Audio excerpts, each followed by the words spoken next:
Welcome to Panther Planet Podcast, this conversational series where we explore how international traditions, cultures, and experiences impact one's identity as a local and global citizen. This season, Alex and Chris are going to show you how our interconnected world is similar than we think, and despite our differences, the human experience is universal. Welcome back to the podcast. We have missed you since our last episode, and we have a very special topic to speak of today because today we're talking about all things fashion. Yes. Take it away, Alex. Okay, so I feel like we should really start with kind of defining fashion. And there's a few ways you can really define it. So it can refer to a type of style or styles that a group of people wear during a certain time period or current day, different trends that are a way to express your personality. But it is also a way you can connect to your culture or show solidarity to a cause, whether this is like a protest, a political movement, but we'll get into that a little bit later. So I wanted to start with just talking about a few traditional fashion garments throughout the world that I just thought were really interesting and I thought we could highlight. So the first one is a sari, which is an outer garment that a woman in India or of Indian descent would wear. And it is something that's often like brightly colored, has a variety of like embroidery, and usually you wrap it around your body. They're gorgeous. And it's really a shift. There has been a shift towards using it as for modesty versus when it was originally created during like the 12th century when Muslims would conquer India. It was previously worn as a skirt along the hips with the naked front. So I just thought that was really interesting how it has shifted from something that was much more like you could see your entire body to now like being something that is a symbol of modesty.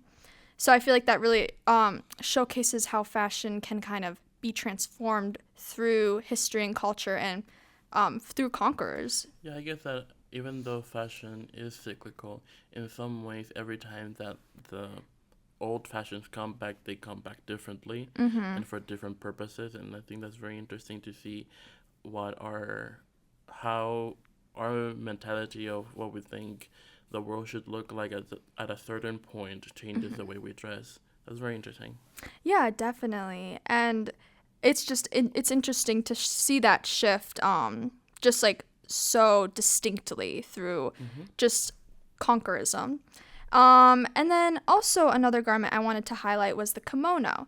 And this is a garment that is worn by Japanese men and women. And to describe it, it's an ankle-length gown with expensive and expansive sleeves and usually has a large V-neck. So today, a kimono is something you can wear in any kind of color or style, but previously it was a way to showcase your status in society, which is another way of how this clothing item has shifted. And it really is a representation of your identity in Japan. So because it was a way to set yourself apart from foreigners that were coming into the country. And during the 19th century, about when Japan was westernized, the kimono kind of fell out of fashion. So now it's mostly just worn for traditional purposes, like in plays and different cultural settings. So it's not as seen today in just everyday wear compared to more Western clothing styles. Yeah. So I think they're very the craftsmanship of those kimonos is outstanding. They're beautiful, but at the same time, very uncomfortable. really, I have have you it in worn one? firsthand. Yes, thanks to a friend of mine from Japan who had come over and we were in the room and they had us try on different kimonos that they had brought back from Japan. And the layers upon layers Really? of tight belts to cinch you into the kimono, it can be quite uncomfortable. And then after the fact we were speaking on why it was that way, and one of the reference that they gave me was the Hulu TV show Shogun that speaks of Japan during the Edo period. And you see that there's a very specific way in which someone should walk and like handle themselves um, in a proper way, depending Mm-hmm. on the social class that you belong to. And the kimono is so constrictive because it's helping you to keep that posture and that and Yeah. walk in a certain Mm-hmm. way. It's just basically an aid to keep you from not doing the wrong thing at the wrong place. Mm-hmm. It was very interesting. I really encourage people to look into it and the history of kimonos and how Mm-hmm. they have changed and the reasons why they're made the way they are. Mm-hmm. It's very interesting. Yeah, that is really interesting because I think we don't always think about how does like an item of clothing fit. Mm-hmm. And like that's really interesting that it was a way to kind of keep you looking more like proper or like Mm-hmm. regal. Um but yeah, that was a very interesting Yeah, experience for you. it was. It was really funny because it outside of the fact of just it keeps your back straight, Mm-hmm. it also um my friend thought of like the way in which they would walk in the kimono Mm-hmm. back in the Edo period. And it was very strange for me at first. It was a very strange way of walking because Mm-hmm. you would have to have your knees uh, locked together Mm-hmm. and then just put one feet in front of the other. It was a if I was doing that same walk in pants, you would say that that looks very weird because it does. Mm-hmm. But once you put the kimono on, it almost looks like you're gliding. Oh, It's very interesting. yeah. But yeah. All right. Well, another clothing item that I was looking into was the kilt. So this is like a skirt-like, often plaid and pleated garment, and this was worn by Scots and Celtic cultures. And today is it's similar to the kimono, where it's more so worn at different events such as like weddings or christenings or military proceedings. And it's really just a symbol of pride and national identity, which I think a lot of these traditional fashion items are. Like they are a way to kind of pinpoint a certain culture almost. And it really actually kind of interestingly enough, it became the standard because of how practical it was. So it is warm, it's easy to move around in, it could act as a blanket, and in like Ireland and Scotland and all that, it's pretty Yeah. cold up there. So, and it's something that dried fast. So it's something that was very practical for people to wear, and so it has continued in today's culture, and it's actually still used in the Scottish Highland sector of the British Army, which I think is very interesting that it is still something that is so like seen today, and we can really like we can be like, oh, like that's an item that person that was Scottish would wear. Mm-hmm. And I thought that was very interesting and kind of, I guess, similar to the kimono, where it's a little bit more like there's like a purpose for it. Yes, and I also think that funny that you should mention that it's used also to like keep you warm because I've heard many people say in the past that when Scottish men wear their kilts, Mm-hmm. they're not allowed to wear underwear Oh, okay. underneath. Wow. And I've heard many horror stories of things that have happened to those poor Scottish men while they were at an event or a wedding Mm-hmm. where the wind was blowing too hard.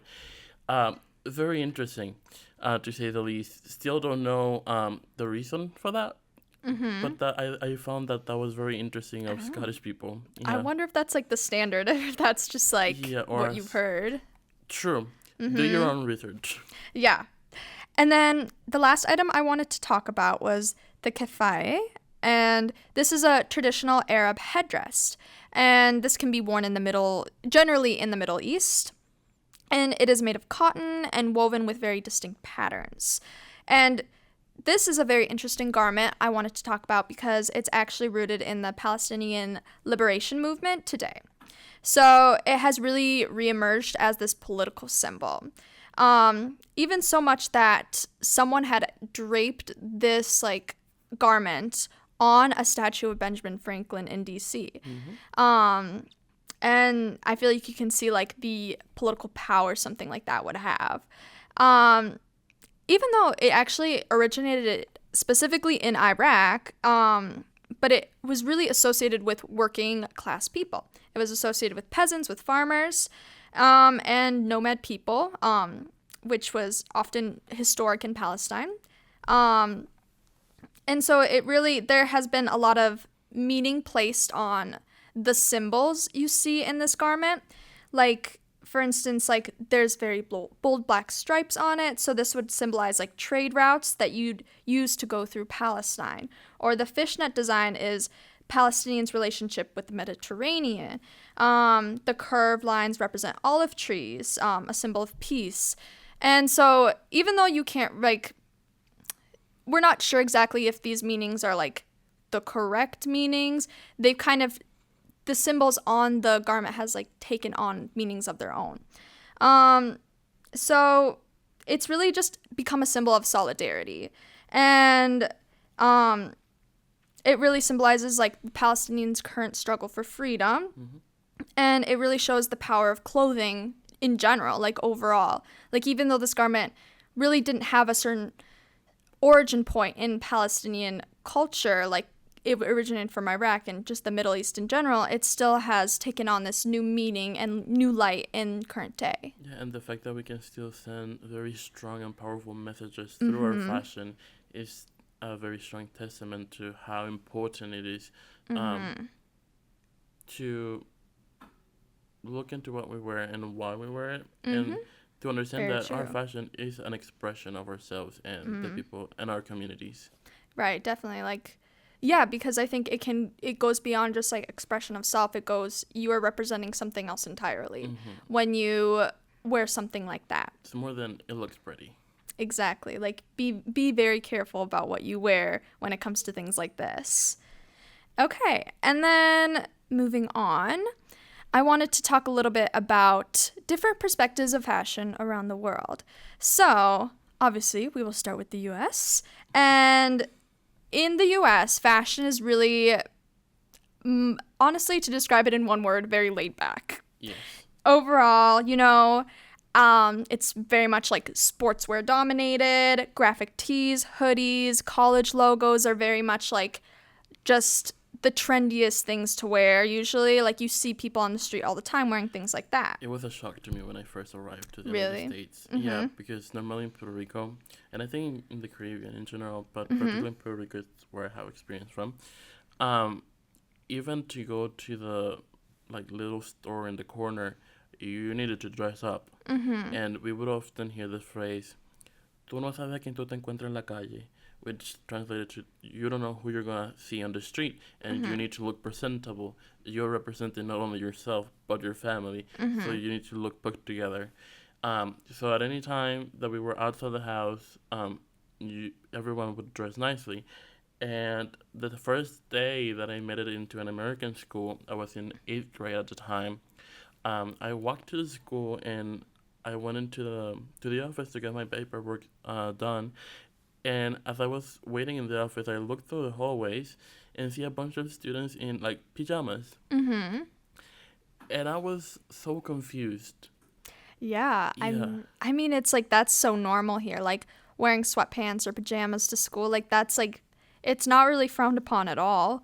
And I mean, it's really like, I feel like America just like has their own clothing aesthetic, and I feel like it's athleisure. It's chill. It's relaxed. Like, it's like you don't have to be put together all the time. Yeah, I think that started since the 80s.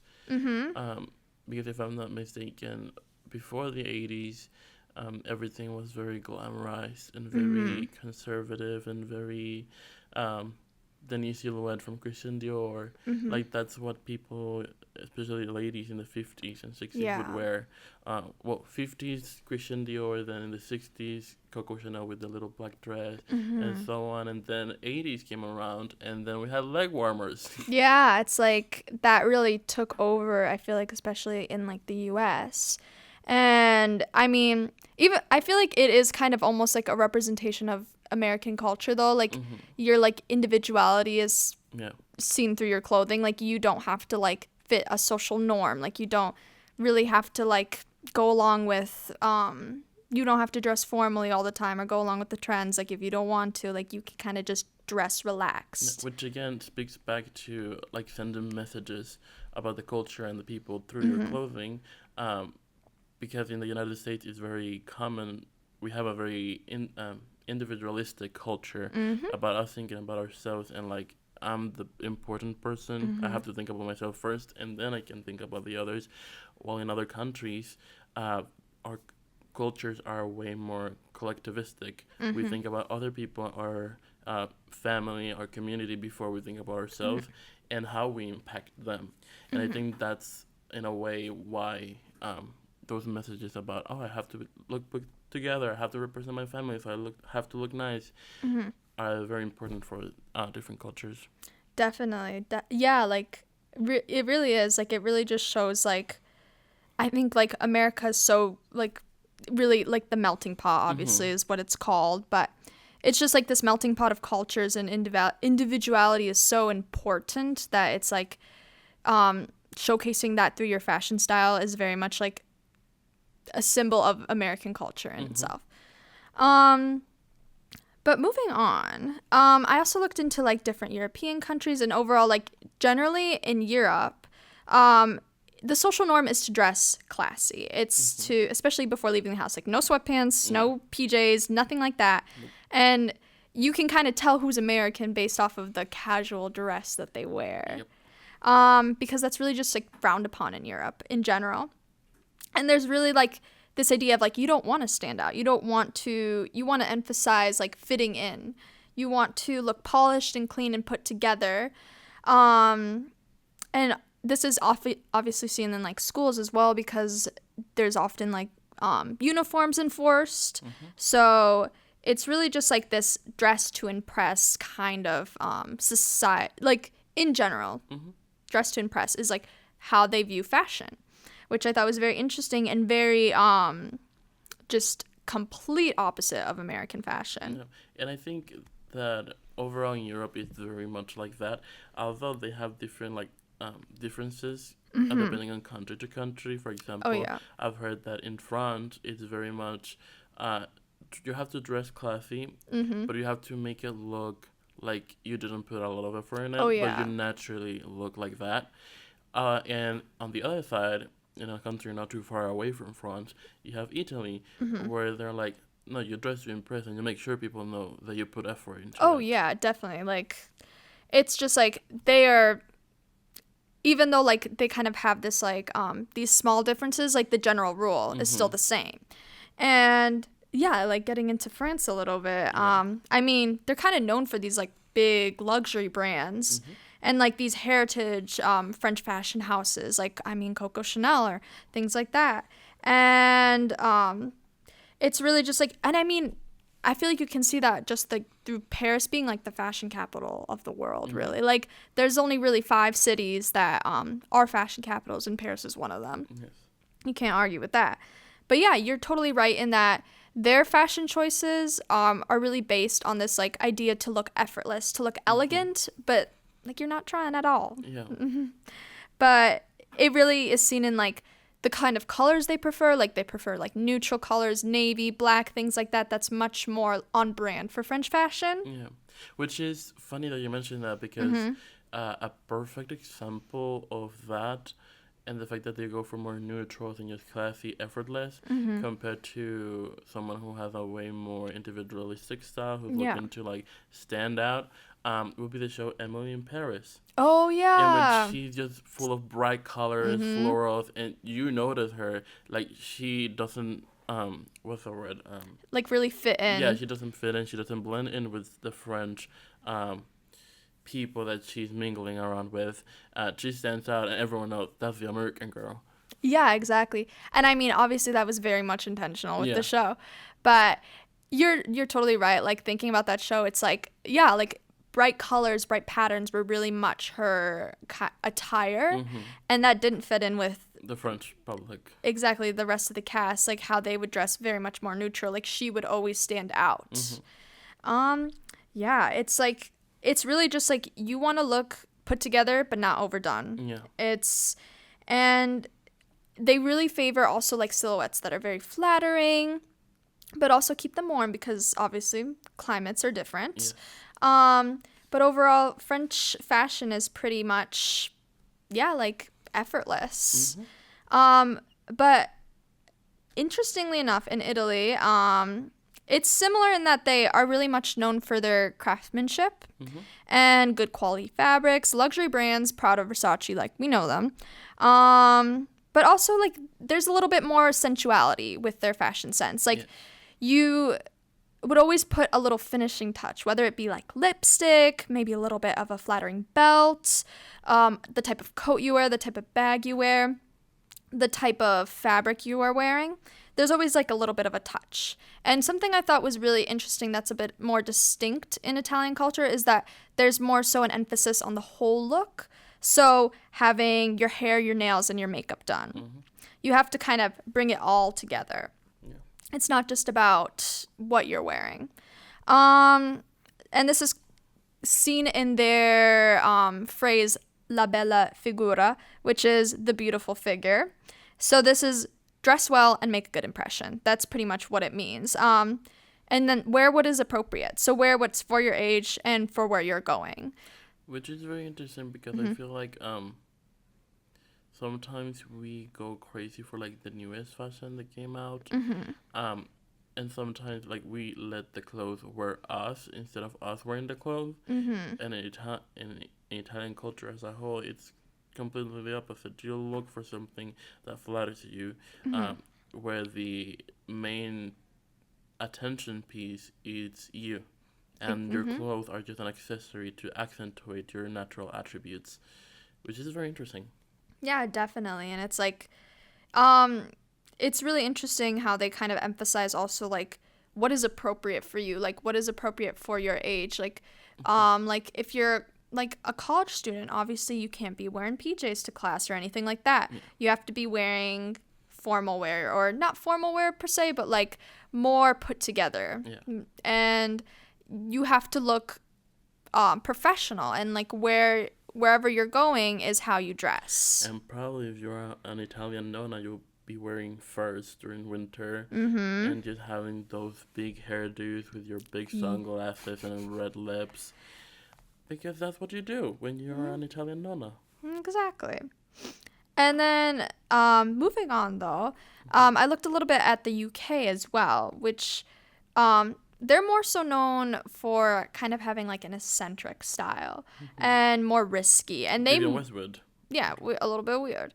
And I think it's also really like because of like the punk rock culture that kind of originated there in I think the 70s to 80s, and how they are only recently becoming more so of a fashion capital with London.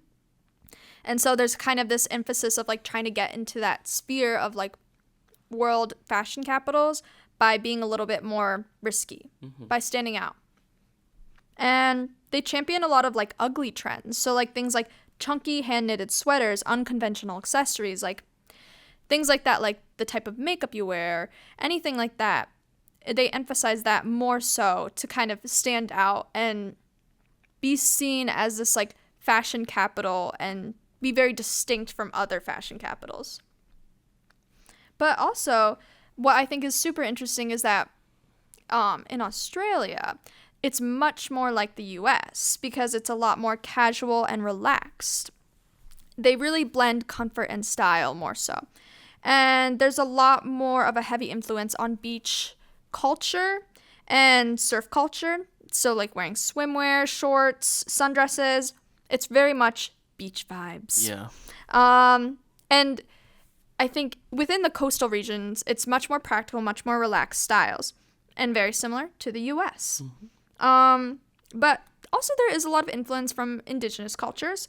And so you can see that in kind of like the patterns and colors that influence the type of clothing people wear. And there's really a focus on more sustainable clothing, which I thought was very interesting. And like you can kind of see the influence of the Aboriginals of Australia in fashion today and different fashion brands. But also I think like it's interesting how similar it is to the US's like casual, relaxed fashion. I mean, obviously not completely the same, because I think in the US there's much more of an emphasis on like athleisure clothing and things like that.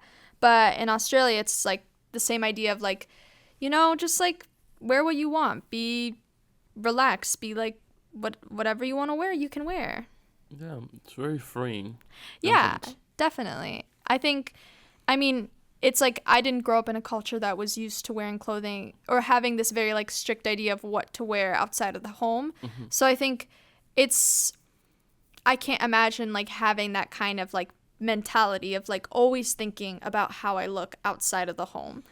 That obviously you've had experience with. It was very interesting because I really, really tried.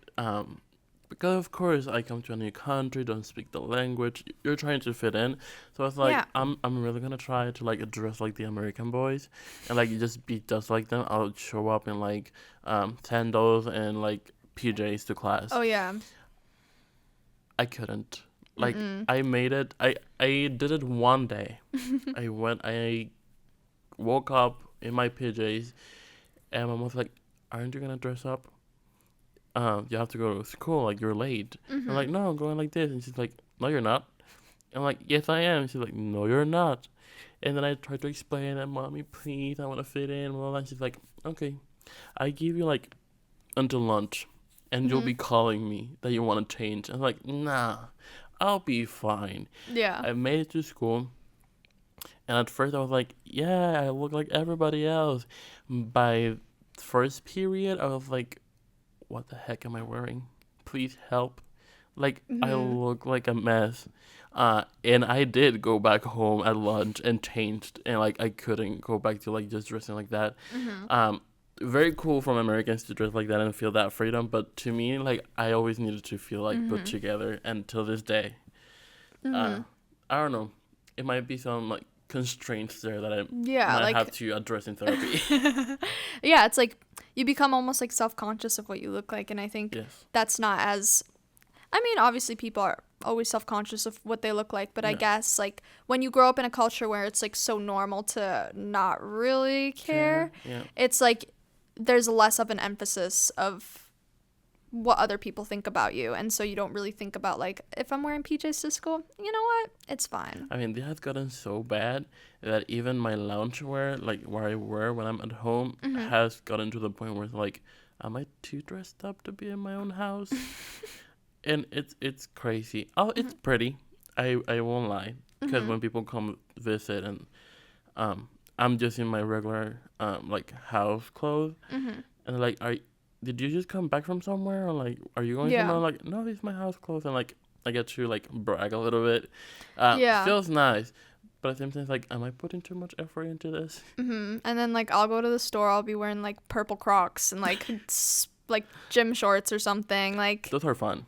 yeah, I'm like, but yeah, I mean, but I feel like also it's like, I mean, I think there is like some like want to look good still, I do think, but I think it's just expressed in different ways, and I think it's like really seen just like by how much we like you know, athletic clothing, like not even for just like working out, but just like to wear because it's aesthetically pleasing, or that's kind of like you look clean, you look put together a little bit. Yeah, the amount of middle-aged mothers that I've seen outside of like yoga classes that have never made it into the yoga class. They're just outside the studio in their yoga pants, just gossiping, and like then they're like, "Oh, let's go to brunch." Right. It's just an aesthetic.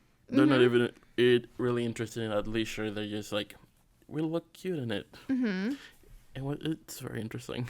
Yeah, definitely. Yeah, like I know, I think it is super interesting because like, I mean, I work at a like a restaurant, and it's a French restaurant, so I mean, I think there is like a lot of like, you kind of want to dress up, but like people still come in like shorts and a t-shirt, and there isn't a dress code. Like, even someone called me a few days ago when I was working and was like, so can I wear shorts here or no? And I'm like, there is no dress code. Like, this is an American French restaurant, you know? Like, it's just, even though it's more so high end, like there's still like this casual culture. Like, it doesn't just go away, even if like you're, I mean, for instance, like when you go to a French restaurant, like you're technically immersed in a different culture.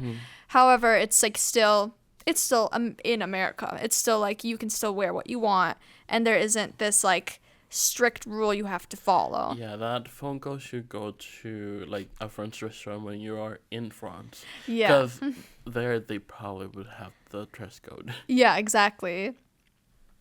No, But a few other countries I looked at Korea. Fun. Yeah, I thought this one was really fun. So Korea was just a little bit of backstory. It was modernized, or South Korea was modernized during the Korean War. So this is when more so Korean fashion, traditional fashion, started to fall out of fashion because of the influences of the West and Japan. So as Western clothing was more accepted, because there wasn't really a specific social standing labeled with certain garments. So this was kind of different than previously how Korean fashion was set up. And this was influenced a lot because of like Americans stationed in Korea during the war.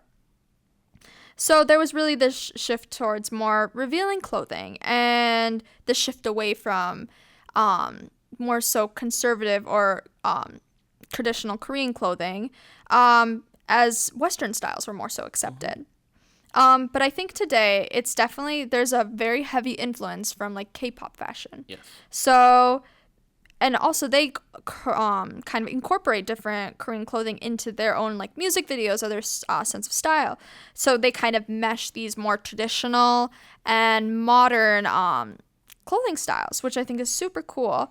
But you really see in their clothing, it's very much like bright and colorful and poppy and kind of their own distinct styles, which I think is super interesting. Yeah, and I think at least for their traditional clothing, at least in the K-pop industry, it was very common, at least from I think second and third generation of K-pop groups, to at least have 1 to 2 videos where they would have their traditional clothes on them, or a modernized version of those traditional clothes. And not only on music videos, but also on performances. And I think that'll helped a lot to the revival of the hanbok coming back into like mainstream of South Korea. Yeah, I know. Like, I mean, like, especially with, like BTS or like bands like that or groups like that, it's like they really bring those back into fashion because of like how popular they are, not just like in South Korea, but like all over the world. And it brings like much more notice to those traditional fashion items and how do they like specifically mesh it with like what's cool today or like what they are making cool. Sure. Which I just think is really interesting because it showcases how celebrities really influence what we wear. And I think this is very prevalent in like all different types of cultures. I think like today, especially like in American culture, like the Kardashians are very much like heavy influences, or like models like Bella Hadid or Gigi Hadid. Like these like very like on top celebrities are very much like influencing the fashion industry. I think like, I mean, especially with like the Kardashians with like Skims, things like that, like because so many celebrities model for them, like you just see how heavily they influence that industry or kind of more so go along with like what is popular. Like I think like usually like that athleisure component again is very much like that fashion brand. Yeah, and it looks very interesting to look at how common people throughout history have done the same thing of looking at someone or like an institution or something that they deem to be like the epitome of glamour and like what you should look like and follow them. In the past, always like common people would follow whatever the nobles were wearing. Then we had the haute couture houses in Paris and like those very distinctive fashion houses, and what they would create, that's what people needed to follow, and like that's why we have those very common silhouettes of those decades, because everyone was trying to follow those fashion houses. And now when we are in the age of social media and celebrities, we are following what the celebrities are wearing and what we see in social media, and it's a continuous cycle that changes a little bit, but it still has the same point. Looking at something that we deem so glamorous and like idolized to like model our lives after that. Yeah, definitely. I definitely like with the influence of social media today, I think it's just so easy to like kind of get also just see someone's fashion sense, especially celebrity, and be able to get like a cheaper version of it. Like which Sarah, H&M, exactly, like Shein, I mean, which they are not going away anytime soon, but It's definitely like celebrity culture is such a heavy influence in what we wear, or what's popular at the moment. But another country I wanted to talk about was Ghana, because I thought it would be interesting to look into a country in Africa, since I feel like you don't hear a lot about their fashion, and there is a lot of sustainable brands that are coming out of Ghana, which I think is super interesting, and you can see it with one of the brands, Christy Brown, which has been described by the founder, Aisha, as a vibrant, and Ghana itself as a fashion scene full of endless possibilities. And she's very optimistic about the fashion scene in Ghana as someone who has a pretty prevalent brand that's coming out of the country. Like, it's been worn by a lot of celebrities, especially like celebrities who were cast in like Black Panther movies, and like Alicia Keys has been seen wearing their clothing. So she's very much like on the fashion scene in Ghana. And interestingly enough, their biggest markets are actually Europe and the US, so not Ghana itself. And her brand specifically speaks more so to like the global woman. She doesn't want to label it as like a Ghanaian brand. She wants it to be a way to embrace your heritage and highlight the continent itself as something that is with something good versus a lot of the negativity we see within the media. Which I think is extremely like noble to do, and I think is very important, because also her brand has a creation center, or their main clothing creation center is actually in Ghana, so it's giving jobs to people within the country. It employs the local community, and it's a fair trade business, and they have fair wages, and it's a way to really boost their economy from within through fashion, which I think sometimes can kind of be overlooked a little bit, and like how important fashion is like to the economy, but to local economies it can be so important, and it can give people that otherwise would not have like jobs, because it gives them a way to it gives them more resources, and it gives them a way to like see their culture like in a new light, or just kind of showcase how like to make the culture much more like seen in a good light on a global level. Yeah, and I think it's wonderful to see that this new generation of designers are looking more into like not only creating fashion that's more sustainable, not only for the environment but for the communities, and like to create new economies that are like in desperate need of like using. If they're using their resources to create fashion for the rest of the world, they might as well get the benefits from that as well, and like implement and like boost their own economy through that. Right. Exactly. Like, I think it's extremely important. I think especially within Ghana, because Ghana has some of the biggest landfills in the world. So even though there's a lot of sustainable brands like really coming through from Ghana and really being seen on a global stage, it's still not enough to kind of counterbalance this growing of like landfills and secondhand clothing.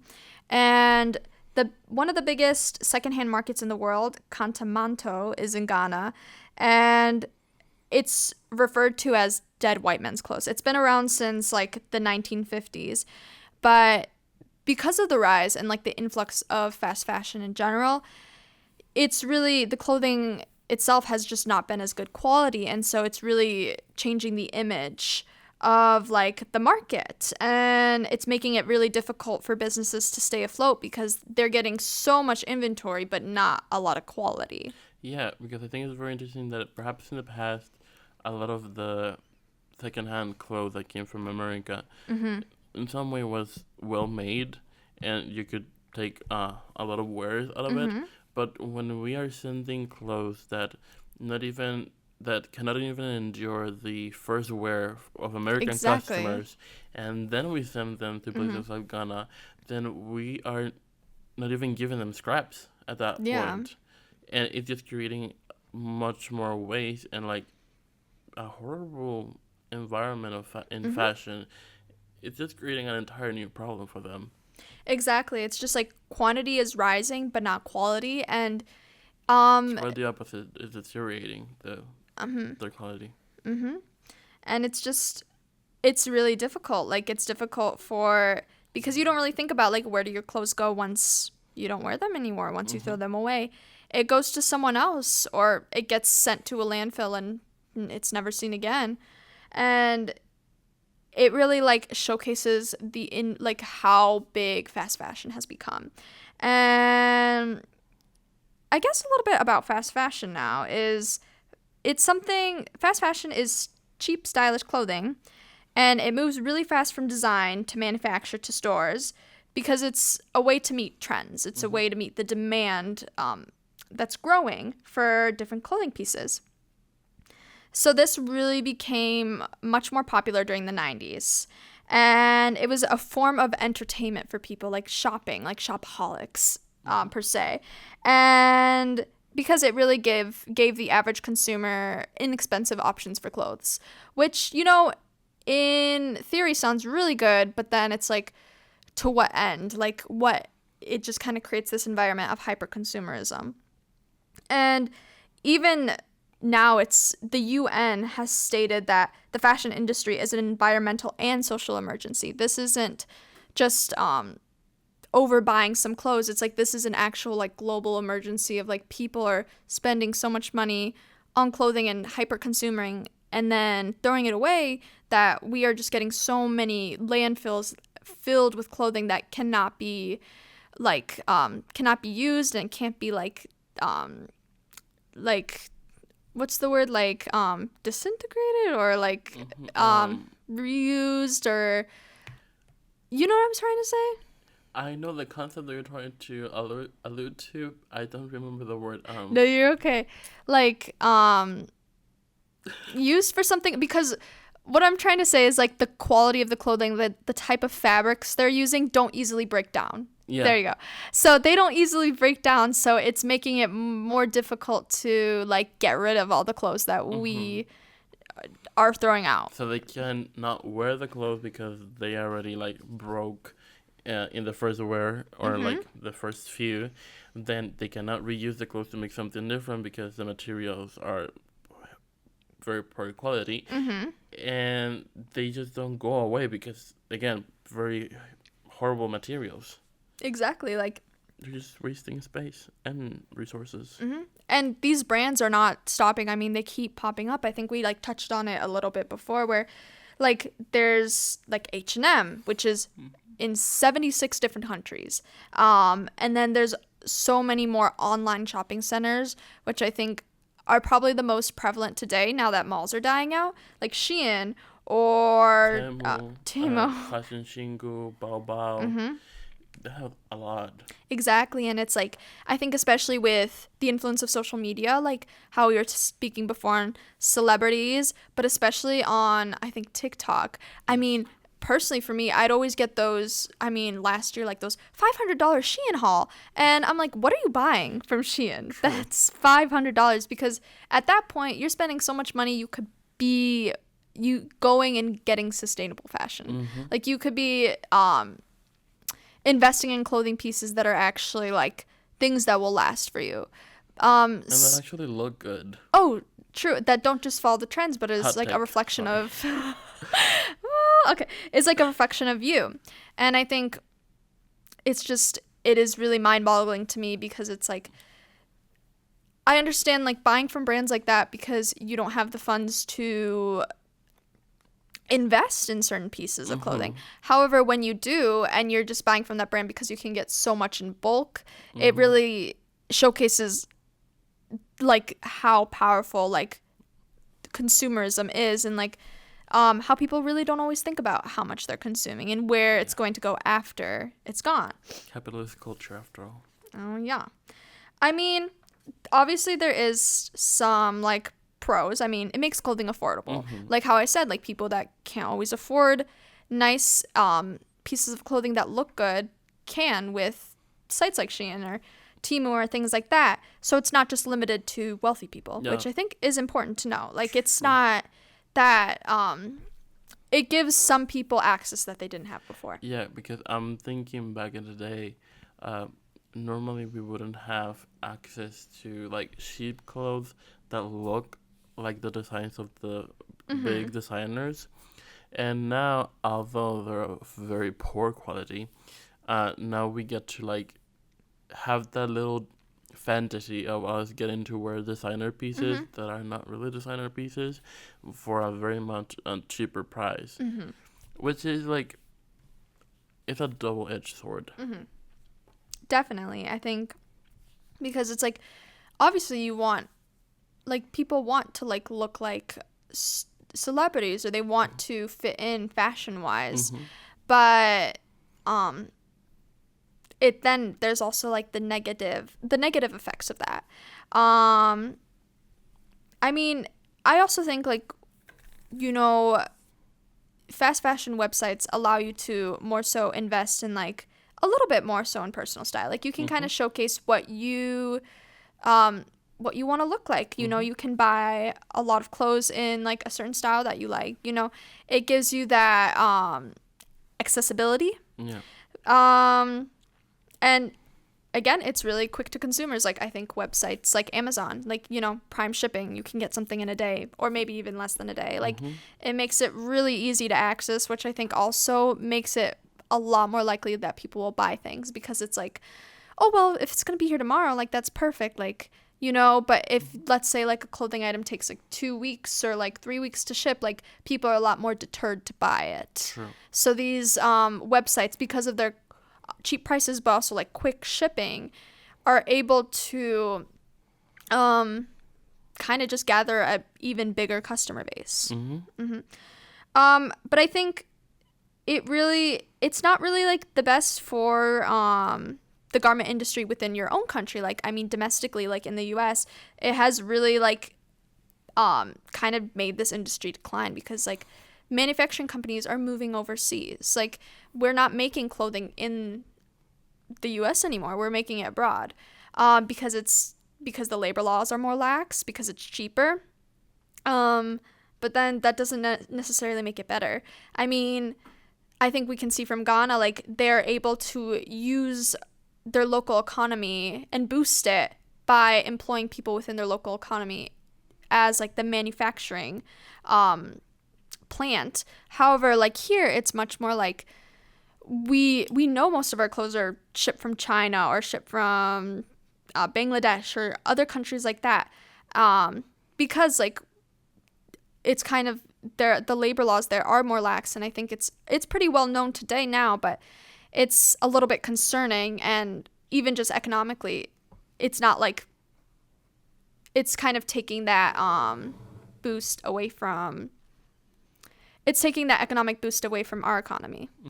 But yeah, also it's just bad for the environment overall. And I mean, we see like microplastics in our environment, microplastic fibers, like over 50 billion plastic bottles are within the ocean, like the equivalent.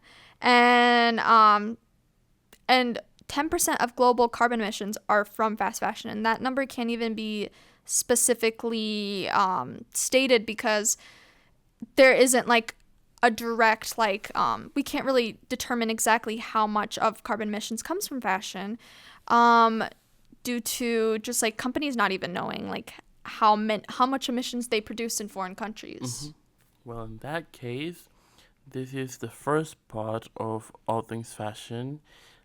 Please go into our second part in the next episode, where we are going to talk to the counter side of fast fashion, which is slow fashion, personal style, and a little fun little section where we are going to be talking about a lot of fashion drama, fashion influences, and stuff like that.